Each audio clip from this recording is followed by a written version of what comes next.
After Princess married Tata, Jiang Xuehui and Fang Miao got married to Shen Jie at the same time, but Jiang Xuehui was a concubine and Fang Miao was a wife. Jiang Xuening briefly confessed to Zhang Zhe on the street not long ago, but Zhang Zhe had his own concerns because of the memory of his previous life. He refused her by saying he already had someone he liked. Jiang Xuening was very sad, but later found out he still kept the poem she wrote to him. Knowing that he had her in his heart, she directly went to his home to find him. Zhang Zhe admitted he loved her deeply and subconsciously called her by the empress title. Jiang Xuening suddenly realized that he was also reborn.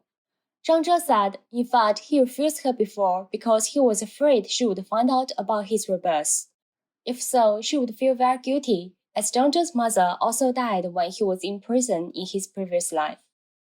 Jiang Xuening was devastated and cried hard when she heard the answer of rebirth, which meant they could not end up together since they both remembered the painful past. Zhang Zhe was also clear that love is like 白瓷有隙难弥合, which means the white porcelain has broken before. Although it's pieced up together, it still has cracks on it. Jiang Xuening suddenly realized if he didn't die in his previous life, he wouldn't be reborn too. Zhang Zhe said he chose to die himself. Then his mother cooked noodles for them. Jiang Xuening ate noodles with Zhang Zhe. When she was about to leave, she turned around and hugged him. He lowered his head. She kissed his forehead gently. She did what he wanted but didn't dare to do in her previous life. At this moment, she finally let go of her feelings for Zhang Zhe. She frankly told him that she had always teased him in her previous life because she fell in love with him at first sight. Zhang Zhe smiled and said he knew it. He also wished her to meet a suitable lover in the future.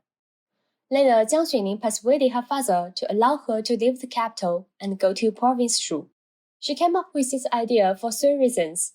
Firstly, she felt tired after events of Yanling, the princess, and Zhang Zhe, and desired a holiday. Secondly, she wanted to avoid potential attacks from Consul Xiao. The last but most important reason was to secretly raise funds with her best friend You Fang Yin to prepare to rescue the princess after 2 years. Speaking of You Fang Yin, she is the second storyline in the novel. She was Jiang Xuening's bestie in her previous life, but she was a modern soul transported to ancient times. In her previous life, she was good at running the business and became the wealthiest businessman in the country.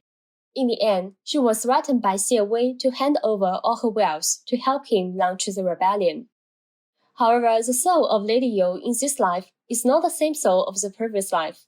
Since Jiang Xuening couldn't bear to witness her death, she saved her, preventing her soul transportation. But this Lady You was very grateful for her. Jiang Xuening recommended her to invest in a soul field with the information from her previous life. Then Lady You made money and married the soul field's owner, leaving her abusive family and moving to the province of Shu. Jiang Xuening also made a lot of money by applying the stock knowledge to a soul field. The stock knowledge was taught by her modern soul bestie. Jiang Xuening used this money to help the family Yan and import people to spread the family sales rumors. Before she left the capital, she had to inform Xie Wei. Xie Wei got angry, grabbed her hand, and asked her to stay. She finally confirmed Xie Wei's feelings for her at this moment. But she knew what he had done in her previous life. It was like the poison, which she didn't dare to touch. Jiang Xuening left the capital firmly. In the next 2 years, she expanded her business territory rapidly with Lady You. She moved to the bustling city called Jinling for the convenience of running the silk and clothes business. Her day life was pretty happy and carefree. Nearly the 3rd year, Tata planned to rebel. Princess Shen Zhiyi wrote a letter to the emperor for help, but the emperor refused and ordered her to commit suicide rather than be taken hostage when the war broke out. When Xie Wei heard the news, he immediately rushed to inform Jiang Xuening. He also contacted Yanling to go to the border military to prepare. In fact, Yanling was arranged for the final rebellion in the previous life, but now Xie Wei used Yanling and all the funds in advance to help Jiang Xuening. And Xie Wei and Jiang Xuening set off to the border together, but they met assassination by 2 groups of people from the capital and the heavenly set. They chose to give up their houses, hid in the mountains, and climbed the mountains on foot. However, it soon started to snow heavily. They had to stay in a cave to wait for snow to stop. Xie Wei is afraid of snowy days. because he always dreams about the 300 boys massacre on snowy days. This time, he had a nightmare again. After waking up at night, he found many lynxings at the entrance, preparing for attacks. Xie Wei has been afraid of the cats and the lynxings since the massacre. Jiang Xuening uses and bravely uses knives and torches to fight them away. At that moment, he realized she was the light in his dark life. He kissed her and hugged her tightly. In the following days, they were still trapped in the mountains. What's worse, Xie Wei felt ill and always had nightmares. He even wanted to die with Jiang Xuening together. Jiang Xuening said she wouldn't allow him to die. Jiang Xuening is smart. She has already figured out his two real identities during these days. She thought he was actually pitiful and took care of him. Xie Wei told her he was the only one who could read her thoroughly. In fact, Jiang Xuening also had read her thoroughly when he wanted to give up on himself. She said, "You are not sick, you are just crazy." He finally laughed.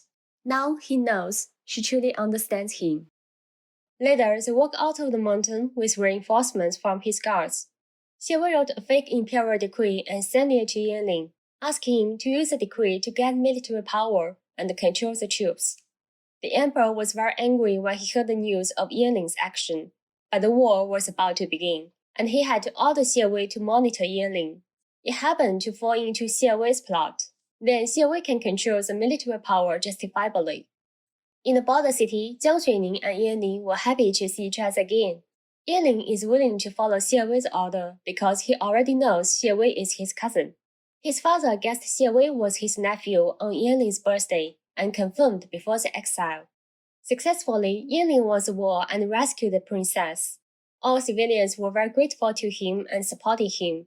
The emperor had no excuse to punish him anymore, but he suspected that Xie Wei betrayed him.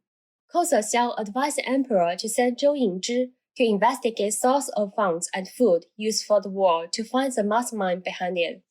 Xie Wei asked Jiang Xuening to be with him. Jiang Xuening was unwilling, saying that he had killed her before. Xie Wei became aware of something but didn't ask reason. He gave her a knife and allowed her to kill him. This knife was the same one he gave to Jiang Xuening, and she used to commit suicide in her previous life. She stabbed him, but not seriously. Xie Wei smiled, feeling that he had finally paid off the debt, and untied the knot in her heart. Besides, it's clear that if Jiang Xuening still chooses to stay after learning about his dark and crazy side, it means she truly loves him and accepts him entirely. In fact, they are the same kind of people working in a moral gray zone. Zhang Zhe is not suitable for her, as he is too spotless. Later, Zhou Yingzhi found out that the money for the war was provided by Jiang Xuening's best friend You Fang Yin. He killed her and ran away.